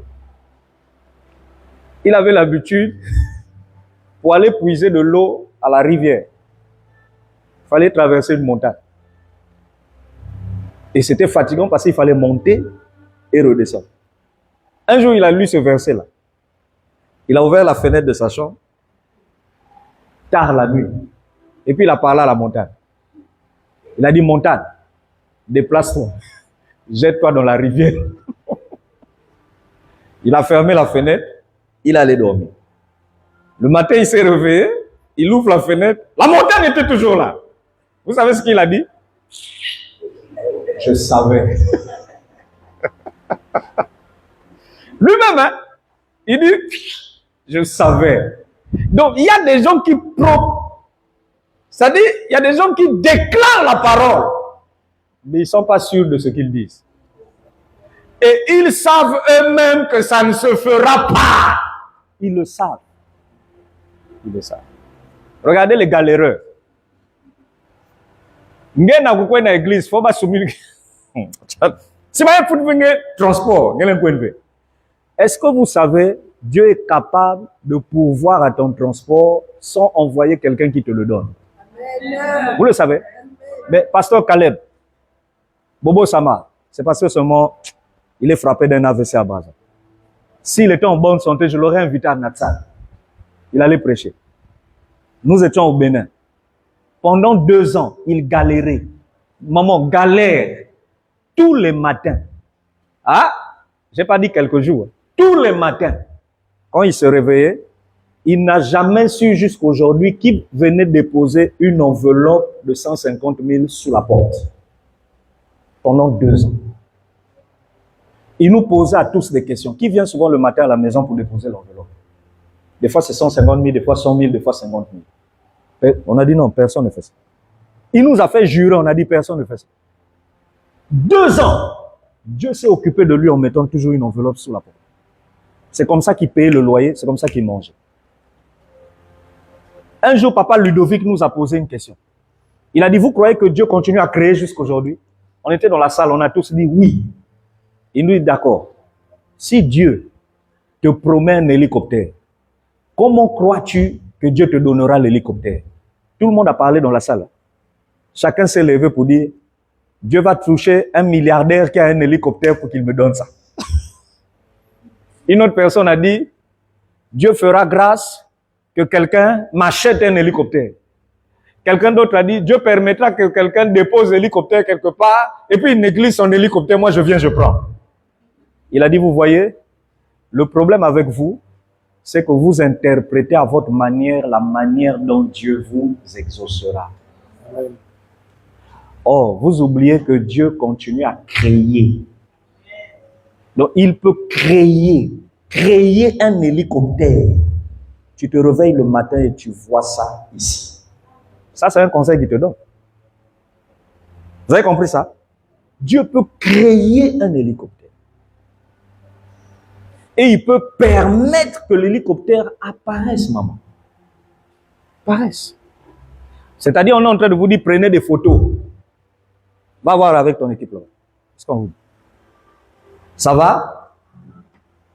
Donc, vous avez l'information que Dieu va créer. Il va créer. L'argent que tu espères toujours. Oh, Habib que fait ça. Oh, nutrition que ça là. Tu ne connais pas bien Dieu. Tu peux dormir, tu te réveilles un matin, on te dit, monsieur un tel, madame un tel, venez ici. On t'appelle en banque. Hein. Tu te lèves, tu arrives, tu dis, qu'est-ce qu'il y a? On vous dit, ah, vous avez reçu une transaction d'une valeur, d'une somme équivalente à une valeur de 20 millions, 30 millions. Et puis on ne te demande pas d'explication. Hein. Toi-même, tu ne comprends pas qui a fait la transaction. Bon, papa, Dieu existe. Et il n'a pas fini de créer. Il peut faire apparaître l'argent dans ton compte. Mais nous, on a vécu ça, non? Je crois que c'était l'année dernière ou comment? On galérait. On était conscient que les comptes étaient vides, mais je me suis levé par la foi, j'ai dit à mon ça, allons en banque. Elle m'a dit, mais c'est l'aventure. On va aller faire quoi là-bas? Il n'y a rien. J'ai dit, mais quoi? Mais, nous avons déjà que 5 000. Je suis arrivé par la foi. J'ai cliqué là, et tout carte. Et puis on me demande, vous voulez retirer combien? Mon ami, moi-même j'ai cliqué. 45 000. Moi, je n'ai pas 45 000. Je me suis dit, comment expliquer à Nutricia que le compte était vide? Elle risque de dire, tu avais oublié. J'ai dit, mais vous en dessus. J'ai d'abord cliqué. Pour voir, il y avait combien? Les amis, quand je clique, il reste 5 000. Mais moi, je savais que hier, j'étais là. Et quand j'ai questionné, il n'y avait que 5 000. Et chaque fois que je faisais de retrait, je savais qu'il ne reste que 5 000. Maintenant, les 45 000 là ont apparu comment? Nous servons un Dieu qui n'est pas mort. Et il va prendre soin de toi jusqu'à ce que tu acclames Dieu. Et tu vas l'acclamer d'une manière où tu n'auras même plus la force de l'acclamer. Lève les deux mains et commence à remercier le Seigneur. Remercie Dieu pour ce message.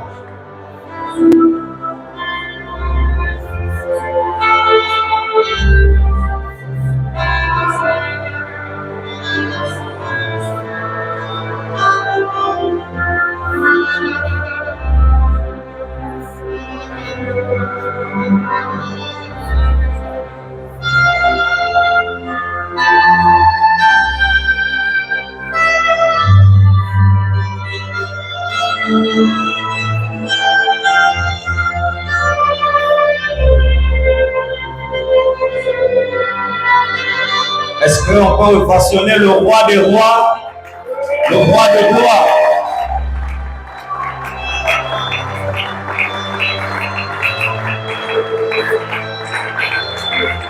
Regarde ton voisin et dis-lui tout va bien.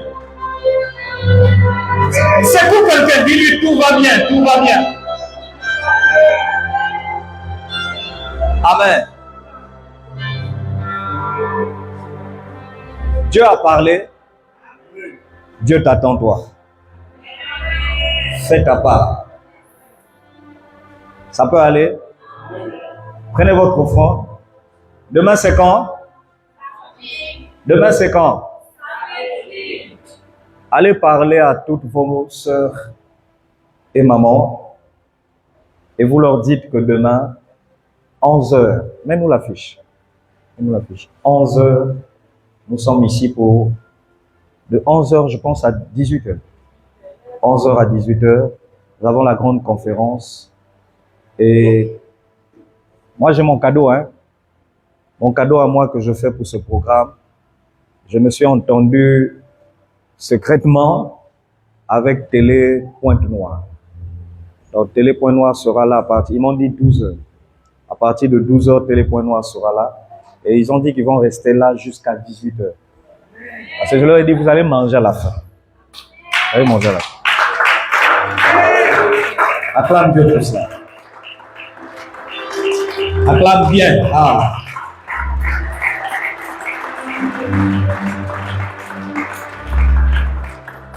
Conférence santé. Amen. C'est la grande annonce. Demain, 11h. Déjà 10h. 9h déjà, les dispositions sont déjà. Amen. Nous, les hommes, nous sommes conviés aussi à cela parce que il y aura des examens, des contrôles de tension, poids, glycémie ou autre. J'insiste sur la glycémie. Amen. Moi, je suis convaincu qu'il faut tester les glycémies de beaucoup de gens ici. Je crois que beaucoup ont des problèmes de glycémie. Parce que quand je vous observe, nombreux se plaignent des fatigues, des maux de tête, des yeux,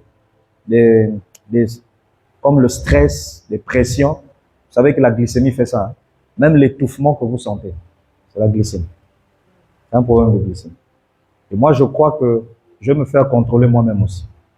Donc, on sera là demain. Je ne veux pas voir un homme qui va dire c'est pour les femmes. Et tu commences à dire c'est pour les femmes, là, tu n'as rien compris. Donc, nous sommes là demain à partir de 11h jusqu'à 18h. Ceux qui travaillent, dès que vous finissez, allez vous apprêter rapidement à la maison. Prenez même des dispositions dès ce soir, de manière à ce que quand vous allez terminer, vous venez droit ici pour l'événement. Le rendez-vous est pris. Informez celles qui ne sont pas venues, ceux qui ne sont pas venus, demain, 11h. Toutes les femmes enceintes, surtout vous les femmes enceintes. C'est un docteur qui sera là demain. Amen. C'est une occasion de vous faire tester. On ne va pas vous tester devant les gens. Il y aura un service qui sera fait peut-être. Bon, il y a toute une organisation prévue là-dessus. Il y aura des examens qui se feront en présence des gens. Il y a des examens aussi qui se feront secrètement. Amen. Tout dépend de l'ampleur de l'examen. Il y aura un moment de prière sur la santé, un atelier pratique alimentaire et l'apéritif pour faire. Surveillez bien les gens. Vous risquez de voir des gens, je ne prophétise pas, hein, mais je ne le souhaite pas aussi. Je ne souhaite pas qu'il y ait des gens, 11h, 12h, 13h, 14h, 15h, 17h, rien de plus. Pourquoi? Parce qu'il sait que 18h, bouffe, Madiakel. Si vous remarquez des gens comme ça, c'est des maudits. Ça, ce n'est pas des gens fréquentables. Et tu laisses tes rendez-vous avec des copines. Tu viens demain, déjà 11h, 12h, tu es là, tu sacrifies. C'est juste un quart de journée, je crois. Un quart de journée. Ça peut aller. Prends ton offrande et apporte dans la présence de Dieu une offrande de foi. Viens, tu déposes avec foi en disant que je me connecte à cette offrande. Allons-y rapidement. Venez rapidement. Je me connecte à cet autel et à ce message.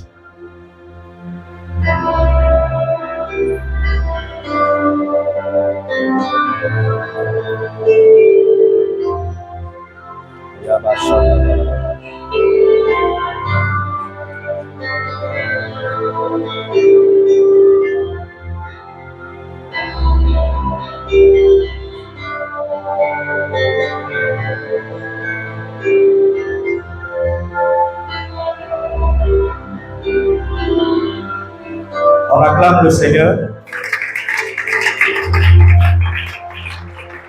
Les gens morales. Dites avec moi, notre Père Céleste. Plus fort, notre Père Céleste. Ferme les yeux. Les mains levées.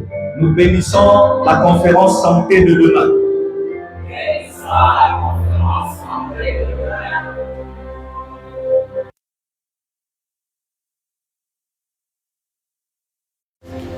Je suis d'accord. avec le direct, vraiment, on se dit, vous ne pouvez pas lundi. Laissez ça sans. Amen. Dites avec moi, nous bénissons la conférence santé de l'œuvre. Et nous bénissons les oratrices. Nous les déclarons loin par l'Esprit du Seigneur. Sous le manteau de nos pères. Le patriarche Francis Kalema. Nous sanctifions les aliments. Et le matériel médical qui sera utilisé demain. Seigneur, pourvois aux moyens financiers. Et dispose les volontés afin que l'on soit là demain.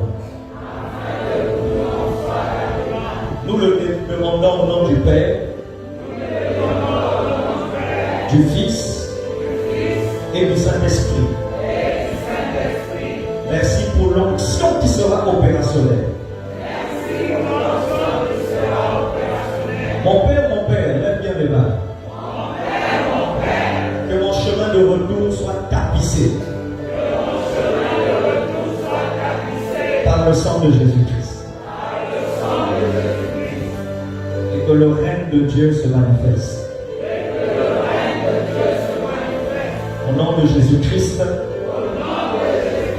célèbre Dieu avec nous.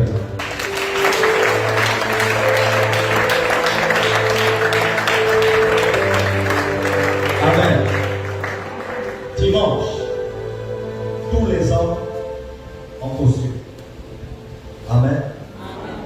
Nous allons prendre dimanche 20 minutes pour écouter les témoignages. Tous ceux qui ont des témoignages, vous me contactez moi, pas quelqu'un d'autre. Vous m'appelez demain. Et papa, j'ai un témoignage. Amen. Je vais vous expliquer pourquoi on va témoigner dimanche. Mais je vous le dirai. Dimanche dernier, nous avons fini le truc à tous. On va reproduire la même chose ce dimanche. 12 heures, on finit. Et quand on a dit non, c'est parce que c'était pas. C'est parce que papa avait dans le petit à table. On peut venir dimanche prochain. On peut aller. On va tout faire dès 8 heures. 7 heures, 8 heures, 9 heures, on fait déjà. Ça après la parole au front et on est parti. Soyez bénis. Allez dans la paix du Seigneur. On entra tous. On va lui mettre le passage. Salut ton frère et ta soeur. À demain 11h.